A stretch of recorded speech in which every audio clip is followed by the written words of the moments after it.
Hello అండి, నమస్తే. ఈరోజు 6వ రోజండి, షష్ఠి తిథి.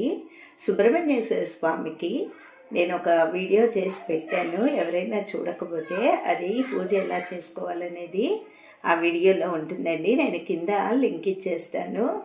6వ రోజు అమ్మవారికి నేను పూజ ఎలా చేసుకున్నది మీకు వీడియో షేర్ చేస్తానండి.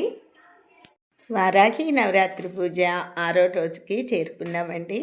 5 రోజులు కూడా అమ్మ అనుగ్రహంతో చక్కగా పూజా విధానము పూర్తి చేసుకున్నామండి.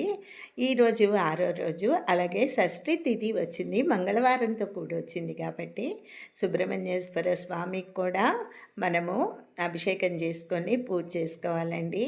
వివాహం లేట్ అయ్యేవాళ్ళు, సంతానము కలగని వాళ్ళు, ఉద్యోగంలో ఎదుగుదల లేని వాళ్ళు, ఆర్థిక సమస్యలు ఉన్నవాళ్ళు కూడా ఈ కుజుడు వల్లే ఇన్ని ఇబ్బందులు కలుగుతూ ఉంటాయండి. అందుకనే మంగళవారంతో వచ్చిన షష్ఠి కనుక మనం పూజ చేసుకుంటే చాలా మనకన్నీ కూడా చాలా మంచిగా అవుతాయండి.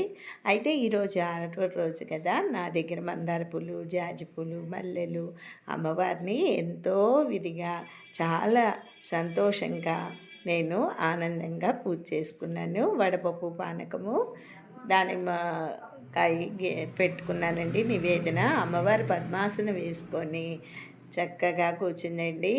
ఆమె ముఖము కలువ పూల వల్లే కోల ముఖంగా ఆవిడ ఎంతో చూడముచ్చటగా కూర్చుందండి. భక్తులను కోరికలను తీర్చేందుకు అభయముద్ర వేసుకొని, భక్తులను వరదముద్ర, అభయముద్ర కూడా వేసుకొని, నాగలి రోకలి పట్టుకొని ఆవిడ చక్కగా మన పూజలు అందుకుంటోందండి. చూడటానికే చాలా సంతోషంగా అనిపిస్తోంది.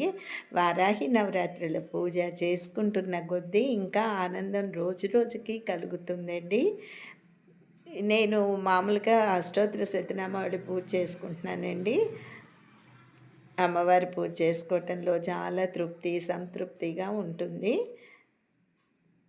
ఇది ఉదయం చేసుకున్న పూజ అండి. ఈ షష్ఠి నాడు సుబ్రహ్మణ్యేశ్వర స్వామి పూజ నేను షార్ట్లో వీడియో తీశానండి. అది మీరు లింక్ ఇస్తాను, చూడండి ఎలా చేసుకోవాలి అనేది. తర్వాత అమ్మవారికి రోజు నిత్య మంగళహారతి ఇచ్చుకొని మంత్రపుష్పం చెప్పుకున్నానండి, నివేదన పెట్టుకున్నాను. వారాహి నవరాత్రులు చాలా చక్కగా జరుగుతున్నాయండి. అమ్మ అనుగ్రహం ఉంటేనే ఇవన్నీ మనము